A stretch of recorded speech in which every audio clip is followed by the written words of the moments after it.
Hello everyone, তোমরা সবাই কেমন আছো? আশা করি সকলে ভালো আছো। তো সেদিন গিয়েছিলাম আমি আমার সপরিবারে মিলে একটা অনুষ্ঠান বাড়িতে। তো তখন আমি নিজে একটা সেলফ মেকআপ করেছিলাম। তো সেই ভিডিওটা তোমাদের সঙ্গে শেয়ার করলাম। অবশ্যই জানিও কেমন হয়েছে। ভিডিওটা কিন্তু আমি ফ্রন্ট ক্যামেরায় করছি, তো তোমরা একটু অ্যাডজাস্ট করে নিও। ফার্স্টেই দেখো আমি আমার একটা পার্সোনাল টোনার পুরো ফেসে অ্যাপ্লাই করে নিলাম। তারপর আমি একটা সিরাম ইউজ করে নিচ্ছি পুরো ফেসে। এটাও কিন্তু আমি নিজের পার্সোনালি ইউজ করি। আর ভালো করে ম্যাসাজ করে নিচ্ছি যাতে আমার পুরো ফেসে অ্যাপ্লাই হয়ে যায় সিরামটা।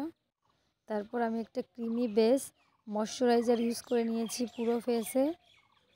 তারপর ডিরেক্ট আমি ফাউন্ডেশনে চলে গেছি, কারণ আমি নিজে মেকআপ করার সময় অনেক কিছু স্কিপ করি, যেমন ধরো কারেক্টার, তারপর কনসিলার, তারপরে প্রাইমার, এগুলো কিন্তু আমি অনেক কিছু স্কিপ করি। এটা কিন্তু আমি নিজের ক্ষেত্রে বললাম, ক্লায়েন্টের ক্ষেত্রে না। তারপর আমি একটা কম্প্যাক্ট ইউজ করে নিলাম, যেটা ছিল ম্যাকের। এটা আমার মোস্ট ফেভারেট।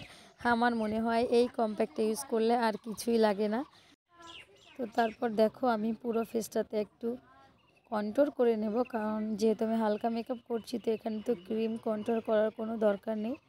তো যেখানে আমার কন্ট্রোল করার দরকার সেখানে আমি একটু কন্ট্রোল করে নিয়েছি ফেসটাতে। নেক্সট আমি একদমই হালকা করে একটা লুজ পাউডার ইউজ করে নিয়েছি। যেখানে যেখানে আমার একটু হাইলাইটারের দরকার ছিল সেখানে আমি সুন্দর করে অ্যাপ্লাই করে নিলাম। নেক্সট আমি ফেসটাকে একটু ব্লাশ করে নেব, তার জন্য দুটো শেড মিক্স করে নিলাম আর ফেসটাকে ব্লাশ করে নিলাম। এবার আমার মেকআপটাকে লক করার জন্য আমি একটা সেটিং স্প্রে ইউজ করে নেব। তারপর আমি আমার আইব্রোটাকে সেট করে নিয়েছি একদম লাইট কালারে একটা আইশ্যাডো দিয়ে। আইলিডটাকেও সুন্দর করে কালার করে নিয়েছি।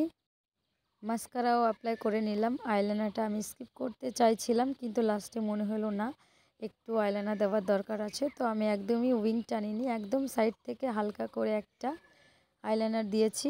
এখানে কিন্তু আমি দুটো শেড ইউজ করে আমার লিপ কালারটা ইউজ করব। এখানে নাইকার হোডার দুটো লিপস্টিক ছিল, ওই দুটো মিক্স করে আমি কভার করেছি ভিডিওর জন্য হালকা করে একটু হাইলাইটার, যেটা আমি তেমন একটা ইউজ করি না।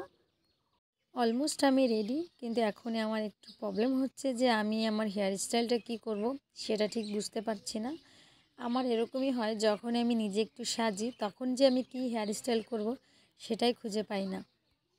তো আমার মেকআপ ভিডিওটা তোমাদের কেমন লাগলো অবশ্যই জানিও। আর তোমরা যদি আমার মেকআপ ভিডিও দেখতে চাও তো কমেন্ট করো, আমি চেষ্টা করব একটা ভিডিও তোমাদেরকে পোস্ট করার।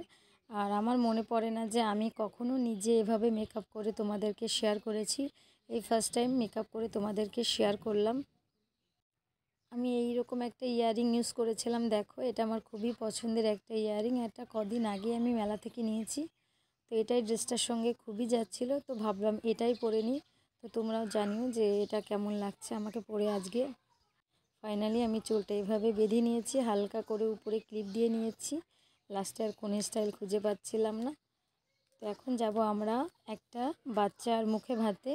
তো আমরা পরিবারের সবাই মিলেই যাচ্ছি। তো এদিকে দেখো আমার বৌদি, আমার ভাগ্নি রেডি হয়ে গেছে, আর বাবাও রেডি হয়ে গেছে। আমরা একসঙ্গেই যাব। আমাদের বাড়ি থেকে বেশি দূর না, একদমই কাছাকাছি। তো ভাবলাম যে ঠিক আছে তাহলে যাচ্ছি, তোমাদের সঙ্গে ভিডিওটা শেয়ার করে নিই। আজকে বেশিরভাগ টাইম আমাকে ভয়েসটা দিতে হচ্ছে, কারণ যখন বাড়িতে মেকআপ করছি তখনও চারি সাইডে অনেক কথা হচ্ছিল। আর এখানে এসেছি পুরোটা জায়গা তো পুরো মিউজিকে ভর্তি। তো আমি তো কোনো মিউজিকই অ্যাড করতে পারবো না, না হলে আমাকে কপিরাইট ইস্যু দিয়ে দেবে। আর দেখো এখানে বাচ্চাটার ফটোশ্যুট হচ্ছে, আর খুব সুন্দর করে সাজিয়েছিল জায়গাটা। তারপরে এখানে দেখো চিকেন পাকোড়া দিয়েছিল সবাইকে, তো আমরাও প্লেটে নিয়ে একটু খেয়ে নিয়েছিলাম, ভালোই লেগেছিল। আর এদিকে দেখো বৌদিও চলে এসেছে, আর খুব সুন্দর লাগছে বৌদিকে আজকে দেখতে। আর এই যে আমার সৌরভ, আসার আগে আমি অনেকটা বকা দিয়েছি, কারণ ও দুপুরে হোম টাস্ক করে পাঠায়নি আমাকে, তো সেটা নিয়ে একটু বকেছি দেখে মুখটা একদম ভার করে বসে আছে। আর এই যে কাকিমা, এদিকে আমার ঋদ্ধিমানকে দেখো কি করছে। ওখানে তো গান চলছিল আর ও কী করছে, ওই মিউজিকের সঙ্গে সঙ্গে নাচ করছে। ওর খুব ভালো লেগেছিল, ও খুব এনজয় করছিল সেই দিনটা। তারপর আমরা সবাই খেতে চলে গেছি। এখানে লেবু, স্যালাড আর ভেজিটেবল চপ দেখো দিয়ে দিয়েছে। তারপর ফ্রাইড রাইস আর পনিরও ছিল, সঙ্গে ছিল সাদা ভাত আর একটা ডাল। তার সঙ্গে চিংড়িরও একটা আইটেম করেছিল, ওটা আমার এতটা বেস্ট লাগেনি। তারপরে ছিল লাস্টে মাটন, আরও অনেক কিছু ছিল। ভিডিওটা কেমন লাগলো অবশ্যই জানিও।